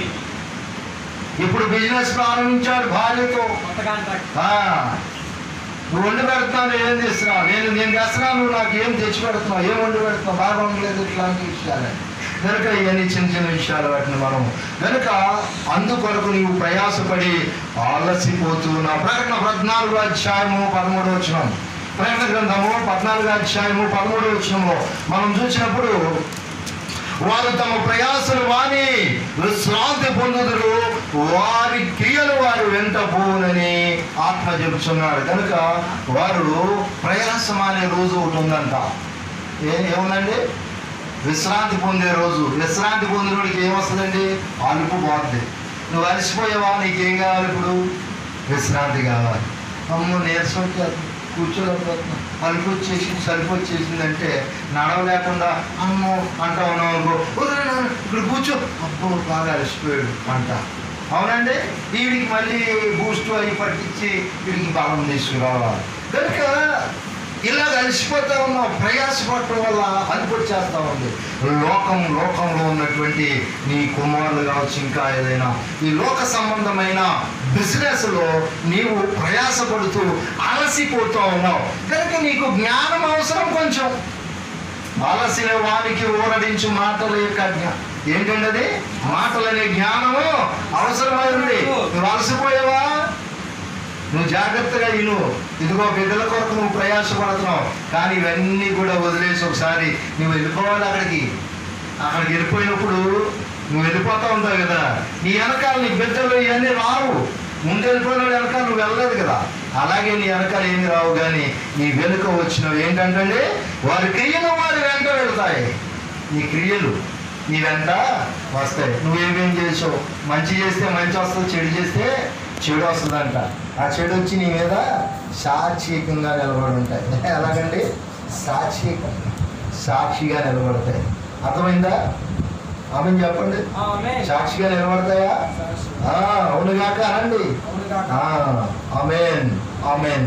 కనుక నీవు ప్రయాస దేని కొరకు పడాలి? నువ్వు ప్రయాస పడటం వల్ల అలసిపోయావు, శరీరానికి ఆహారం లేనందువల్ల అలసిపోతా ఉన్నావు. అలాగే ఆత్మ ద్వారా అలసిపోతా ఉన్నావు అంటే ఆత్మకు ఆహారం లేనందువల్ల. కనుక నీవు ఏం చేయాలంటే శరీరాహారము ఆత్మీయ ఆహారము రెండు అవసరమై ఉన్నావు. అలాగే నీవు ఆలోచించటం, రేపటి గురించిన ఆలోచన, భవిష్యత్తు ఆలోచన, ఏం జరుగుతుందనే ఆలోచనతోటి సతమతం అవుతూ ఇప్పుడు అందరికీ కూడా బీపీ లేనోడు కూడా బీపీలు వచ్చేస్తా ఉన్నాయి. ఈ కరోనా ఎప్పుడు ఎవరికి వచ్చేస్తుందో తెలియట్లే. అమ్మ నిన్నే లాక్డౌన్ ఎత్తేసారు, అమ్మయ్య పర్వాలేదు అనుకుంటే ఫలానా ఊర్లో 8 మందికి వచ్చింది, పక్క ఊర్లో పక్కపేటలో 10 మందికి వచ్చింది అని రకరకాల వార్తలు రావడంతో కొద్దిగా బీపీ ఉన్నవాడు కూడా పెద్ద బీపీ ఎక్కువైపోతా ఉంది. కనుక ఎందుకు బీపీ వస్తుందంటే ఆలోచించడం వల్ల. అది నాకు వస్తేనో, ఇక్కడికి వచ్చేస్తేనో, నా పిల్లలకు వస్తేనో అని రకరకాలైన ఆలోచనతో భవిష్యత్తు వల్ల అనేక మంది ఏమవుతా ఉన్నారండి, బీపీలు పెంచుకొని అలసిపోతా ఉన్నారు అన్నమాట. టైర్డ్ అయిపోతా ఉన్నా. కనుక ఇంకా మనం చూసినట్లయితే మరి మనము ఈ సమయంలో దేని కొరకు టైర్డ్ అయిపోవాలి? మనం కూడా అలసిపోవాలంట. మనం కూడా అలసిపోయేవారిగా ఉండాలి. దేని కొరకు అలసిపోతామంటే సువార్త చెప్తానికి అనుకున్నాం కదా. ఇంకో విషయం కూడా ఉంది, చూడండి. కీర్తన గ్రంథం 6:6. కీర్తన గ్రంథము 6వ అధ్యాయము 6వ చరణం చదవండి. నేను మూలుగుచు అలసి ఉన్నాను, ప్రతి రాత్రియు నా కన్నీరు. నేను మూలుగుచు అలసి ఉన్నాను, ప్రతి రాత్రియు కన్నీరు విడుచుచు నా పరుపు తేల చేయొచ్చున్నాను, నా కన్నీళ్ళ చేత నా పడక కొట్టుకొని పోవచ్చున్నది. వెరీ గుడ్ అండి. దావీదు భక్తుడు ఏం చెప్తా ఉన్నాడంటే కన్నీళ్ళ చేత పడక కొట్టుకొని పోతా ఉంది. ప్రతి దినము కూడా ఏం చేస్తా ఉన్నాడంట? కన్నీరు విడుచుచు మూలుగుచు అలసిపోతా ఉన్నాను అంటున్నాడు. దేని కొరకు ఆయన అలసిపోతా ఉన్నాడు? జాగ్రత్తగా గమనించండి. దావీదు భక్తుడు కూడా అలసిపోతూ ఉన్నాను అంటున్నాడు. ఇది మన జీవితానికి దగ్గరగా ఉన్నటువంటి పరిచయ వాక్యం, పరిచయ జ్ఞానం మనతో మాట్లాడుతూ ఉన్నాడు. నువ్వు నీ ప్రయాసపడి అలసిపోతా ఉన్నావు, ఆహారం లేక, ఆత్మీయ ఆహారం లేక అలసిపోయి ఉన్నావు. ఇంకా నువ్వు ఆలోచించడం వల్ల, భవిష్యత్తు గురించి ఆలోచన వల్ల కూడా నీవు అలసిపోతున్నావు. అయితే నీ భవిష్యత్తు ఎక్కడ? పరలోకంలో ఉంది. అదే నీకు భవిష్యత్తు అని చెప్తా ఉన్నాడు. ఇక్కడ మనం గమనించినప్పుడు నేను మూలుగుచు అలసి ఉన్నాను, ప్రతి రాత్రియు కన్నీరు విడుచుచు నా పరుపు తేల చేయుచున్నాను. ఆమె చెప్పండి. నా పరుపు పరుపు దేనికి సాదృశ్యమై ఉంది అని అంటే, పరుపు దేనికి సాదృశ్యమై ఉందండి? పాపములకు సాదృశ్యంగా కనపడతా ఉంది. కనుక ఈ పరుపు అంట ఏమైపోవాలి? తేలిపోతా ఉంది. ఇంకా కింద వచ్చినాల్లో మనం చూసినప్పుడు నేను తేలిపడతా ఉన్నాననే మాటలు కూడా అక్కడ మనకు కనబడతా ఉంటాయి. కనుక ఆ సందర్భాన్ని మీరు మరలా ఒకసారి చదువుకొని ఇంటి దగ్గర కనుక మనం గమనించినప్పుడు ఏదైతే పాపం ఉందో ఆ పాపం అనే పరుపు తేలిపోయి కొట్టుకొని వెళ్ళిపోతా ఉంది. కన్నీటి చేత హృదయం లోపల ద్రవిస్తూ ఉంది. కనుక నేను ఏడ్చి నా పాపములకు విడుదల కోరుకుంటూ ఉన్నాను. కనుక నేను నీతో మొరపెడుతూ అలసిపోయి ఉన్నాను. నీవు కూడా దేవునికి మొరపెడుతూ ఉన్నప్పుడు అలసిపోయేంతగా మొరపెడుతూ ఉన్నావా? నేను అలసిపోయి ఉన్నాను, మూలుగుచూ అలసిపోతూ ఉన్నానని కీర్తనకారుడు చెప్తున్నాడు. కీర్తన గ్రంథం 69:3 వచనంలో, కీర్తన గ్రంథం 69:3 వచనంలో, నేను మొర్రపెట్టుట చేత అలసి ఉన్నాను, నా గొంతుగా ఎండిపోయాను, నా దేవుని కొరకు కనిపెట్టుట చేత నా కన్నులు క్షీణించిపోయాను. నీవు నీ బిడ్డల భవిష్యత్తు కొరకు కనిపెడతా ఉన్నావు, రేపేమి తింగరాని కనిపెడతా ఉన్నావు. నీ భవిష్యత్తు గురించిన ఆలోచనతో కనిపెడుతూ రకరకాలైనటువంటి విధానాలు నీవు ఉంటా ఉన్నావు. అలాగే రేపు ఏమి తిందునని శరీరం కొరకు ఆశపడుతూ ఉన్నావు కనుక ఇలాగ అనేక రకాలుగా నీవు అలసిపోతూ ఉన్నావు. అయితే నేను మొర్ర పెడుతూ నా గొంతుకు ఎండిపోతుందని కీర్తనకారుడు మాట్లాడుతూ ఉన్నాడు. ఎందుకు మొర్ర పెడుతున్నాడంటే ఈ పాపము పరుపు ఎలా తేలిపోయింది, పాపం అనే పరుపు ఎలా తేలిపోయి కొట్టుకుపోతా ఉందంటే గొంతుకు ఎండిపోయినంతగా ఆయన మూలుగుచ్చు ఉన్నాడు, అంతగా ప్రార్థన చేస్తూ ఉన్నాడు. దేని కొరకు ప్రార్థన అంటే పాపము నాలో నుండి పోవాలి. ఆమె చెప్పండి, పాపము నాకు దూరంగా ఉండ, నా పాపము క్షమించబడాలి. ఒకవేళ నేనేం పాపం చేయలేదు అనుకుంటే అది ఏమన్నాడు, నీవే ప్రథమైనటువంటి పాపం యాకోబు పత్రికలో చెప్తా ఉన్నాడు కనుక 1వ అధ్యాయంలో. కనుక నువ్వు పాపంలో ఉన్నావో లేదో, నీ పాపమో లేదో నీ అంతరంగానికి తెలుసు. ఒకసారి నీవు ప్రభుతో మాట్లాడటం ప్రారంభించిన తర్వాత అలసిపోయినంతగా నీవు ఆయనతో మాట్లాడి నీ పాపం అనే పరుపును తయారు చేసుకునే క్షణం నీకు వచ్చిందా నీ జీవితంలో? ఎప్పుడైనా అలాంటి విషయం జరిగిందా? లేదు. ఏడుస్తా ఉన్నావు, అయ్యో నా బిడ్డకు ఉద్యోగం ఇయ్యి, అయ్యో నా బిడ్డకు మంచి భార్యని, మంచి భవిష్యత్తుని, ఇలా రకరకాలైనటువంటి లోక సంబంధమైన వాటి కొరకు నీవు కన్నీరు కారుస్తున్నావు. కానీ పాపము విషయమై ఏనాడైనా ప్రభు దగ్గర ఒప్పుకొని కన్నీరు కారుస్తా ఉన్నావా? కన్నీరు కార్చి అలసిపోయేవారుగా మనము ఉండాలని లేఖనం చెప్తుంది. ఆమెను చెప్పండి, ఆమెను చెప్పండి మళ్ళా. గనుక కీర్తనలు 68:9లో దేవా నీ స్వాస్థ్యము మీద నీవు వర్షము సమృద్ధిగా కురిపించితివి, అది అలసి ఉండగా నీవు దానిని బలపరిచితివి. ఏంటంటే స్వాస్థ్యము మీద వర్షం కురిపించాడంట. ఈ స్వాస్థ్యం అంట ఏమైందంట? అలసిపోయిందంట. రెండింటికి అర్థం. స్వాస్థ్యం మీద ఏం కురిపించాడు? వర్షం కురిపించాడు. అయితే అది వర్షం కురిచినప్పుడు అలసిపోయి ఉన్నది బలపరచబడింది అనమాట. ఏం వర్షం అయ్యేదంటే ఆయన నీతి వర్షం, ఆయన వాక్యం అనే నీతి వర్షం కురిపించబడింది. అయితే స్వాస్థ్యం అంటే ఏంటి? స్వాస్థ్యం అంటే ఏంటి అని మనం పరిశీలన చేసినప్పుడు కీర్తన గ్రంథము 115:16 ఆకాశము నా స్వాస్థ్యము, భూమి నరులకు ఇచ్చాను అనేటువంటి మాట మనం చాలా సందర్భాల్లో తెలియజేసుకున్నాం. కనుక ఆకాశము నా స్వాస్థ్యం అని చెప్తా ఉన్నాడు. కనుక ఈ ఆకాశం స్వాస్థ్యం అయితే దాని మీద వర్షం పడటం ఏంటి? దాని మీద వాక్యం ఏంటంటే ఆ వాక్యము మనుషుల మీద కుమ్మరింపబడినప్పుడు, వాక్యం అనే జ్ఞానము చేత వీళ్ళు ఊరడించబడినప్పుడు, మొదట్లో చదువుకున్నాం కదా యెషయా గ్రంథంలో, ఊరడించబడినప్పుడు వారు ఆ జ్ఞానంతో నింపబడిన వారు అయినప్పుడు వారు ఎలా ఉంటారండి? నీతి కలిగిన వారు ఉండి ఆ స్వాస్థ్యంలో ఉంటారు. కనుక ఆ స్వాస్థ్యాన్ని గుర్తుపెట్టుకుంటూ, అక్కడ స్వాస్థ్యాన్ని గుర్తుపెట్టుకుంటూ ఇక్కడున్న మనుషులను అక్కడ ఉన్నట్టుగా పోల్చి ఇక్కడ భక్తులు మాట్లాడుతూ ఉన్నారు. ఇప్పుడు చదవండి, అర్థమవుతా వాక్యం. దేవా నీ స్వాస్థ్యము మీద నీవు వర్షము సమృద్ధిగా కురిపించితివి, అది అలసి ఉండగా నీవు దానిని బలపరిచితివి. ఈ సమృద్ధిగా కురిపించి అది అలసి ఉందంట. ఏది అంటే సంఘంలో ఉన్న మనుషులు. మీరు అలసిపోయి ఉన్నారు, వారే కదా ఆయన స్వాస్థ్యము. తెలీదా? చదవండి ప్రకటన గ్రంథము 21:3 ఉంది. ప్రకటన గ్రంథము 21:3 అప్పుడు ఇదిగో దేవుని నివాసము మనుషులతో కూడా ఉన్నది, ఆయన వారితో కాపురం ఉన్నాడంట. ఆయన స్వాస్థ్యం అంటే ఏంటంటే ఆయన ఉండే గృహం. ఆ గృహం ఎక్కడ ఉందంట? మనుషులతో ఉందంట. అది ఎక్కడ ఉందంట? ఆకాశంలో ఉందంట. ఆకాశము నా సింహాసనము, భూమి నా పీఠము అంటున్నాడు. కనుక ఆయన పాదాల దగ్గర మనం ఉండాలని ఆశపడుతూ ఉన్నాం. కనుక మరి పాదం దగ్గర ఉండాలంటే ఎక్కడ ఉండాలండి? నువ్వు పాదం దగ్గర కాదురా బాబు, నా పక్కనే నీకు చోటిస్తానంటున్నాడు.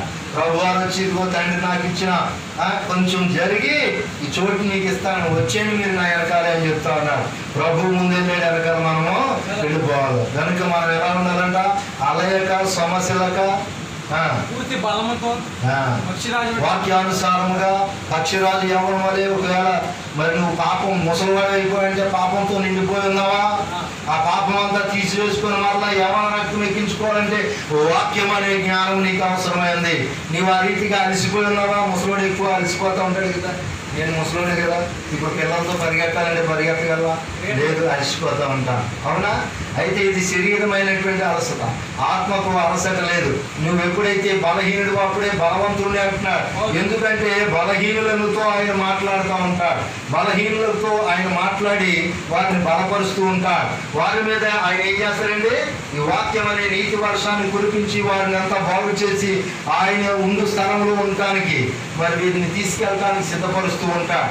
కనుక అలసిన వాడు వేగాలు పట్టుకొస్తాడు. ఆమె చెప్పండి, ఆలసిన వాడు వేగాలు లొంగుబాటుకు వచ్చేస్తా ఉంటాడు. గొప్ప బలవంతుడే, ఆడికి ఏమి లేక అలసిపోయి పడుకున్నాడు అనుకోండి, అమ్మ అమ్మ అంటూ ఉంటాడు. ఆయన వెళ్ళి సిట్టు వెళ్తే దొరికితే నా పడుకో. అలాగా నీవు అలసిపోయి ఉన్నప్పుడు, ఈ లోకంలో కష్టాల్లో బాధల్లో ఉన్నప్పుడు నేను పలకరించి నాయన నాయన లేనాయన నీ కష్టం పోద్ది, నువ్వు నన్ను వెంబడించిన ఆయన, ఈ లోకం నీకు అక్కర్లేదు, ఇది శాశ్వతం కాదు, దీని కొరకు ప్రయాసపడకు, నీ ప్రయాస దాని కొరకే, నా దగ్గరికి రావడానికే నీ ప్రయాస. కనుక నీ ప్రయాసములు మాని వారు విశ్రాంతి పొందుదురంటే ఈ నిత్యమైన విశ్రాంతి ఎక్కడ ఉందండి? ఆయన స్వాస్థ్యం మనుషులతో కూడా నిండి ఉంది, మరి అక్కడే మనకి విశ్రాంతి ఉంది. కనుక మనం రేపటి గురించినటువంటి ఆలోచన చింతతో కాక అలసిన వాడిని అలసిన వాడిని మాటల చేత ఓడటించు జ్ఞానము నాకు కలుగునట్లు శిష్యునికి తగిన నోరు యెహోవా నాకు దయచేస్తున్నాడు. కనుక అలాంటి నోరు నీకుందా? లేదు మీ నోరు సార్ చూపెట్టండి. ఈ నోరు చేత రాడిస్తే భూకంపాలు వచ్చేస్తూ ఉంటాయి. కాదు కాదు, నీ మాట చేత అందరినీ ఆకర్షింపబడాలి, వారందరికీ దేవుని యొక్క జ్ఞానాన్ని పరిచయం చేయాలి. ఆ రీతిగా నీ ప్రయాస ఉండాలి. నువ్వు వాక్యం చెప్తూ అలసి ఉన్నావా? పరలోక రాజ్యం నీదే. నువ్వు సువార్త ప్రకటిస్తూ అలసి ఉన్నావా? పరలోక రాజ్యం నీదే. ప్రభు తన స్వాస్థ్యాన్ని ఇస్తా అంటున్నాడు. అయితే నువ్వు దేని కొరకు? లోక ప్రయాసం కొరకు అలసి ఉండువాడిగా కాక దేవుని పని నిమిత్తము అలసిన వాడిగానే ఉండాలని దేవుని యొక్క లేఖనము సెలవిస్తూ ఉంది. కనుక మనమందరము ఇప్పుడు దేని వలన అలసి ఉన్నామో మరొకసారి మనల్ని మనము జ్ఞాపకం చేసుకోవాలి. దేవుడు మరి అలసి ఉన్న వేళ మనల్ని దేవుడు మరి పిలుస్తూ ఉన్నాడు. మరి నీవు దేని వల్ల అలసిపోయావో ఒకసారి గుర్తు చేసుకొని వాక్యము చేత నీ ఆత్మను బలపరుచుకుంటూ, ఆత్మ బలహీనమైందా, అలసిపోయిందా, లోకంతో నీవు సొలసిపోయి ఉన్నావా, దేవుని వాక్యము చేత బలపడి ఆయన రాజ్యానికి వెళ్ళాలి, శ్వాసంలోకి వెళ్ళాలని ఆశపడుతూ ఈ మాటలను ముగిస్తున్నా. దేవుడి కొద్ది మాటలను దీవించి ఆశీర్వదించును గాక. ఆమేన్ ఆమేన్. ఈ వినుచున్నటువంటి ప్రతి ఒక్కరికి కూడా ప్రత్యేకమైన చెల్లిస్తూ మరి దేవుడు వాళ్ళందరినీ దీవించును గాక. ఆమేన్. చెప్పమా? ఆమేన్. once again.